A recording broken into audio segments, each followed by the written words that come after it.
This will be obvious later, but my mom never told me any of these stories. Edie would have, but Mom didn't like bringing up the past. Though, when we adopted a stray kitten, she was the one who named it Molly.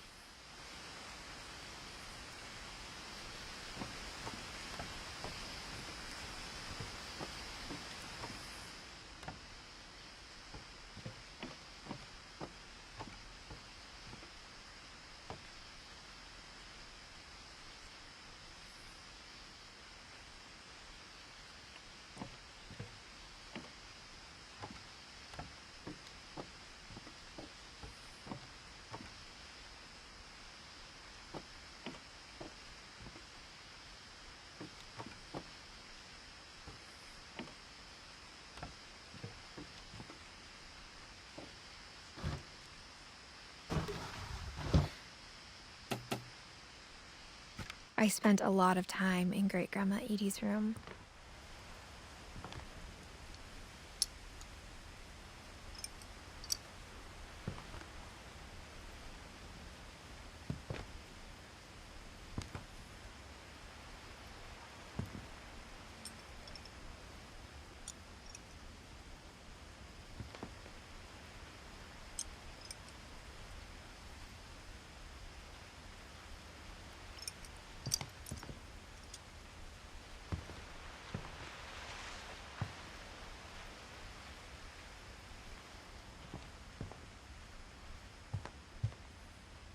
Louis died a week before we left, but Edie had already started to memorialize him.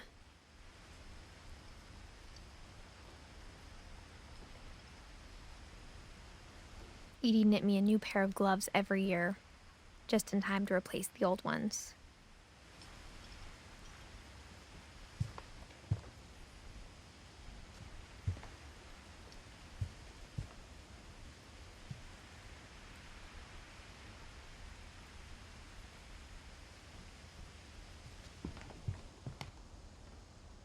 Her room was like a museum.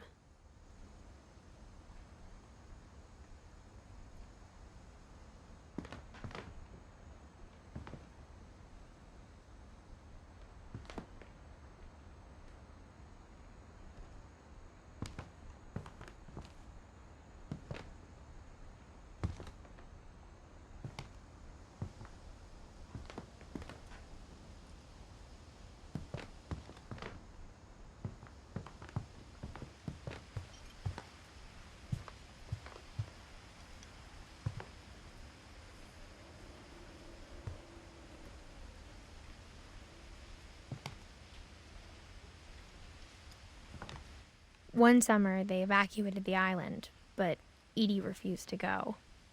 For a few weeks, she was a celebrity.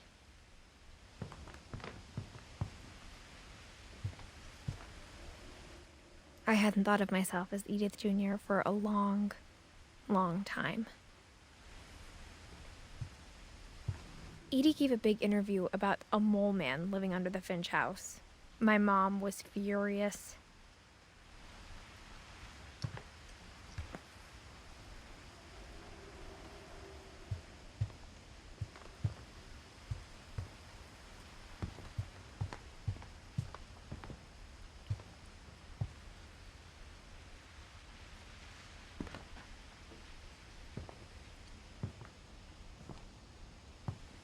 When Edie told people Sven was killed by a dragon, she could also have said he was building a dragon-shaped slide that collapsed. She could have, but she didn't.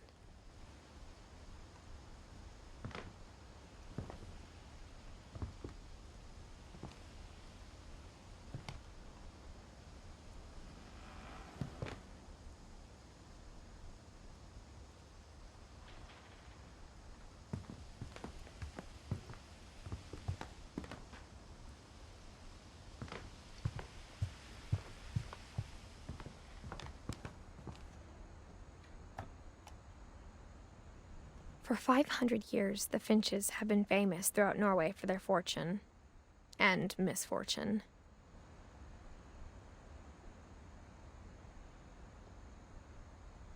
Odin Finch buries the latest victims of the family curse, his wife Ingeborg and their newborn son, Johann.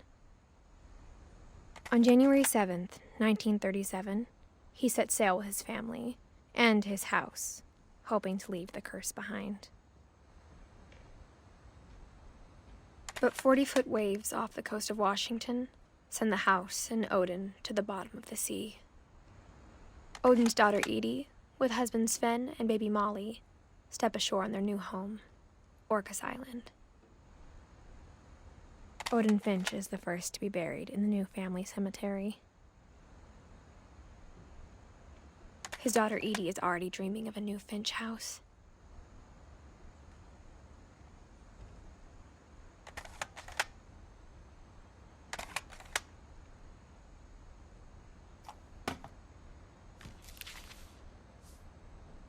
Whatever's wrong with this family, it goes back a long ways.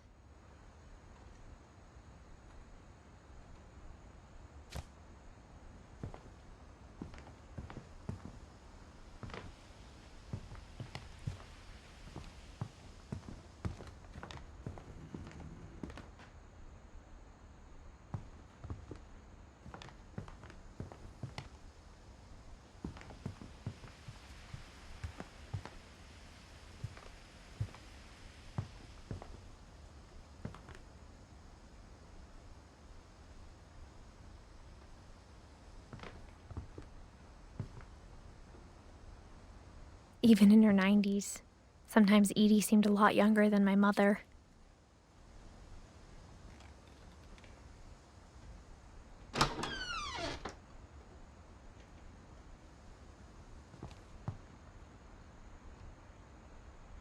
The only trace Grandpa Sam's first wife, Kay, left on the house was the pink bathroom. It was a pretty big trace.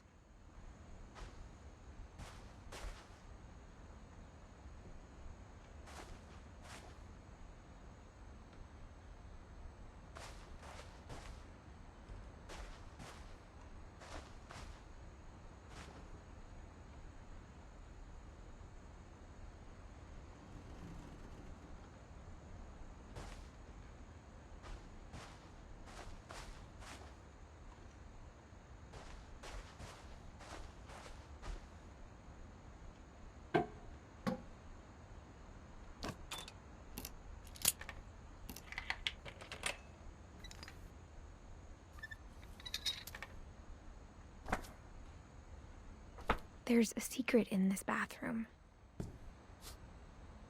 It's in the last place you would look. It isn't in the cupboard. It's hidden in this book.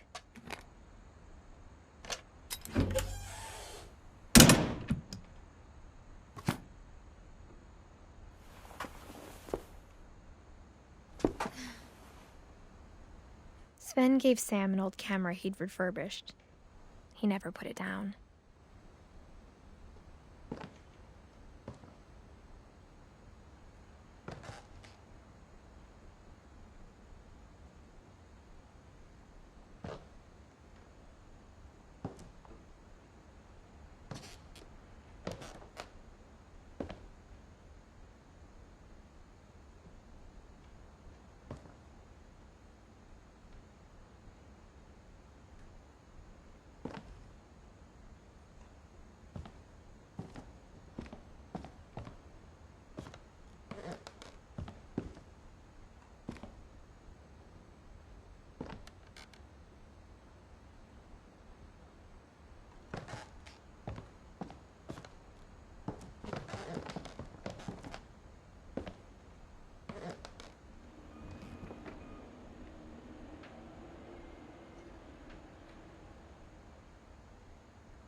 I knew Grandpa Sam had a twin.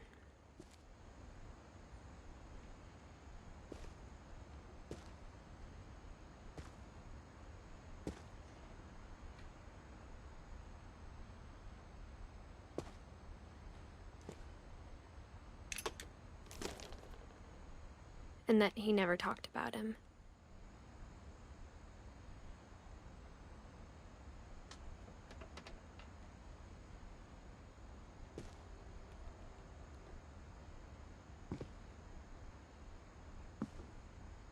I guess my grandpa didn't like history any more than my mom did.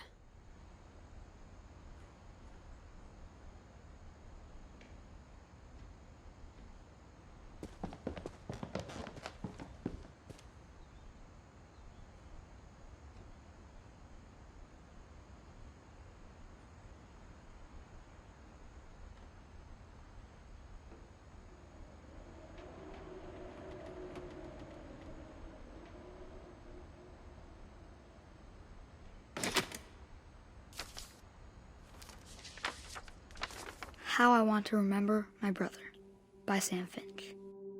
The thing I remember is that when he made up his mind, that was it.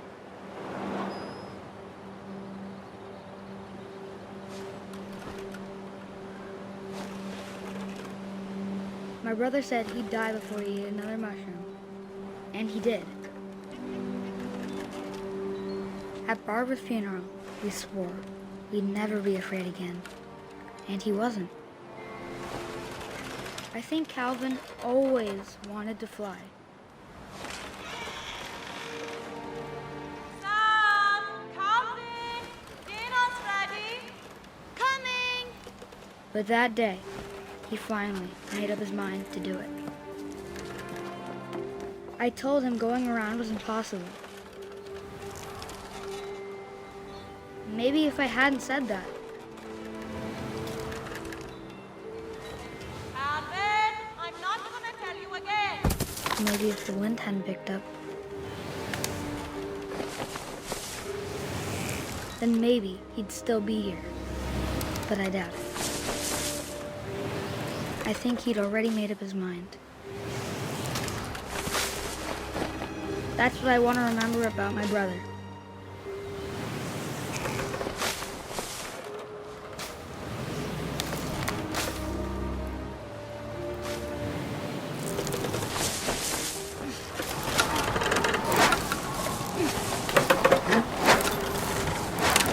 The day he made up his mind to fly. And he did.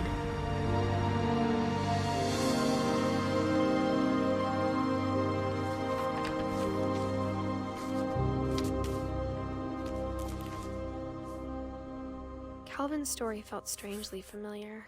When I was younger, I remember trying to do the exact same thing.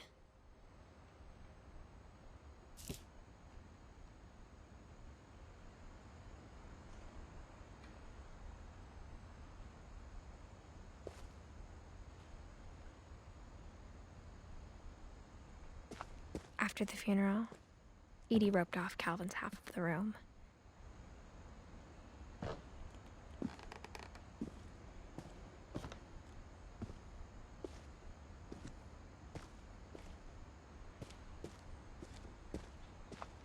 Mom said Grandpa Sam enlisted at 18 and never set foot in the room again.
The passages were a pretty tight fit. They'd obviously been built for smaller hands and bellies.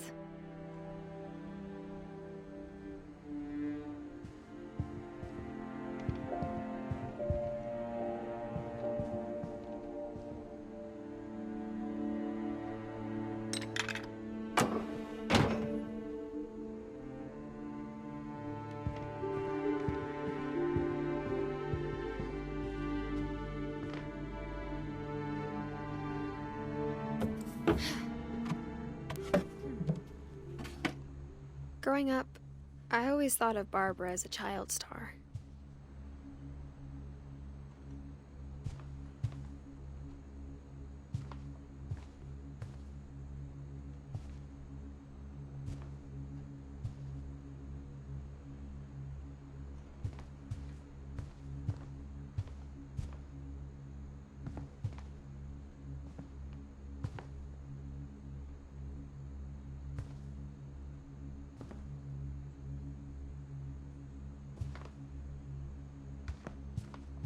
I never thought about how hard it must have been for her afterwards.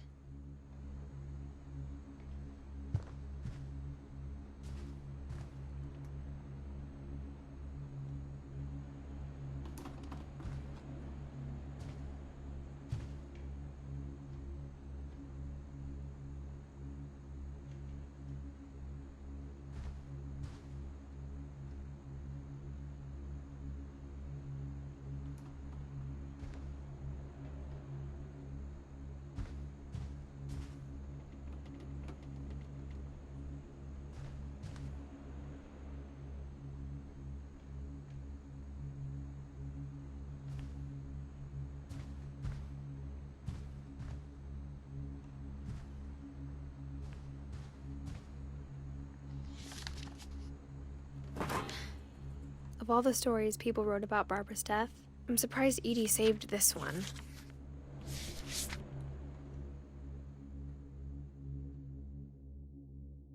Old Jack here with another ghastly tale inspired by America's most unfortunate family.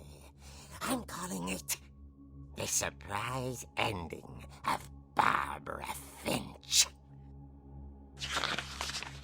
As a child star, Barbara was famous for her scream. Now at 16, she was all washed up, a has-been.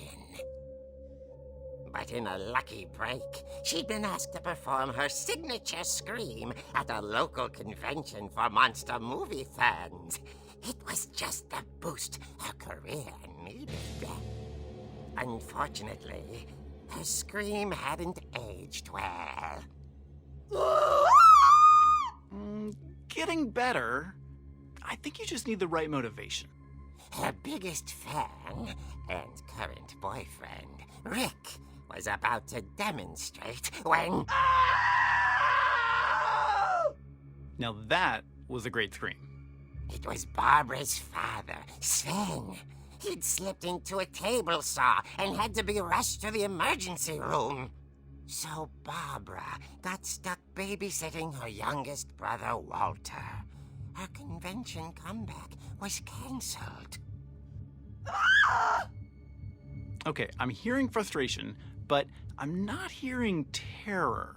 What if I tried... A gang of hoodlums in Halloween masks have been terrorizing Orcas Island tonight. Police are urging residents to... That came from the basement. You're right! Also, I loved your delivery on that.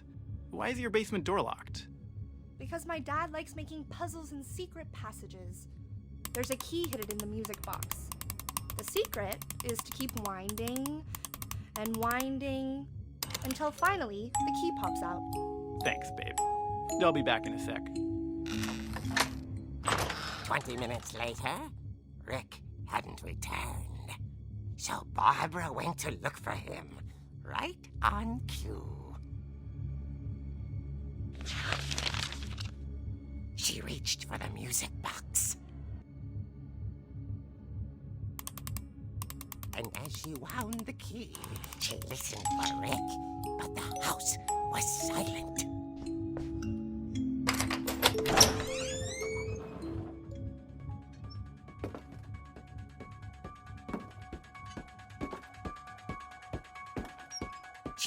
around Rick's crutch and imagine the worst.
The gang's leader is the infamous Hookman killer, Dr. Carl Hamill, who impaled and then ate his family 10 years ago tonight.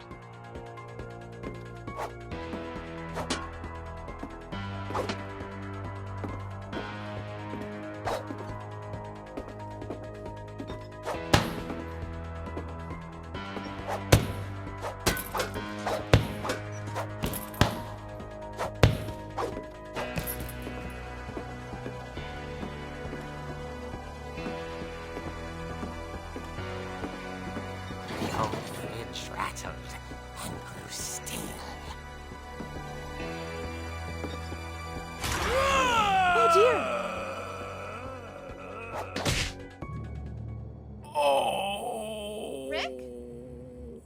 Barb, relax. I was just trying to scare you to help you find your scream. Well, I'm not scared, Rick.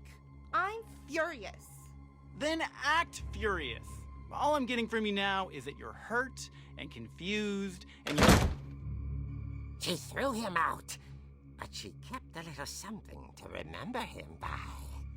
Barb, have you seen my other crutch? And she was still holding it when she fell asleep watching the late picture show. Hours later... Barbara! Walter, what's going on up there? Ah! Okay, I'm coming up, but if this is a trick, we're dead, Walter.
Walter vanished, but his bedside radio was still on. Orcas Island police describe the man as 6 feet tall, with a steel hook for a hand. Residents are urged to lock all doors and windows and notify the police of any suspicious activity. Barbara turned, saw the hook man, and was speechless. He was quite smashing. And high he was. He couldn't get enough of Barbara. Okay, Barbara, there's gotta be another way out of here.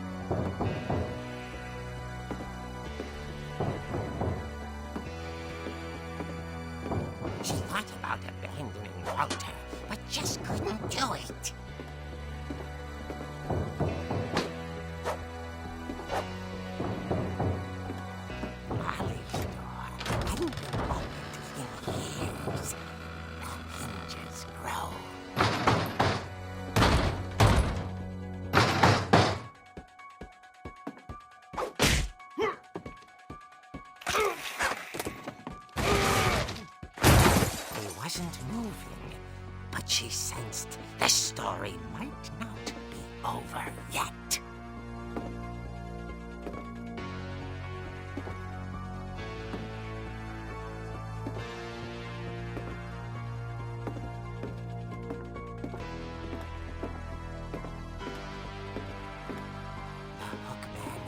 Vanished. She listened for his breathing, but all she heard was...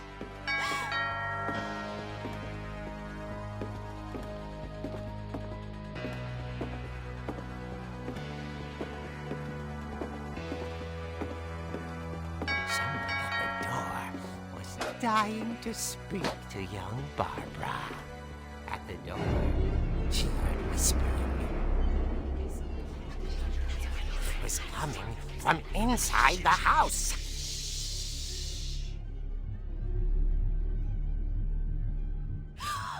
Oh dear.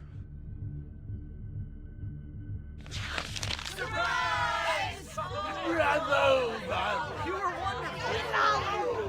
monsters had come to surprise her. For Barbara, it was a dream come true. Then she saw what kind of monsters they were, and she realized what was about to happen. She was going to be famous. And with her final breath, Barbara Finch gave the performance of her life.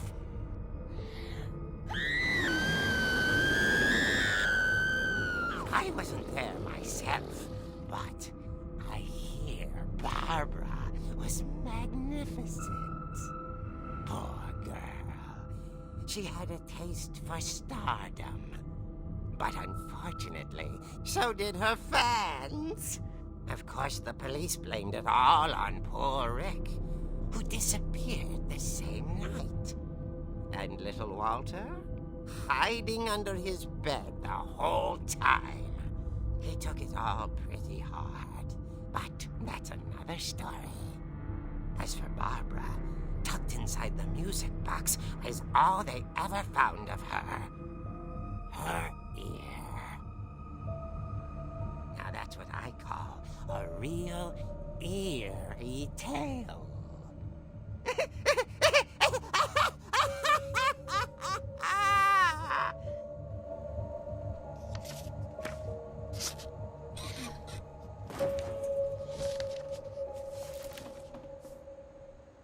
Edie told me all Barbara wanted was to be remembered, as absurd as that comic was. Maybe what Edie saw was a happy ending.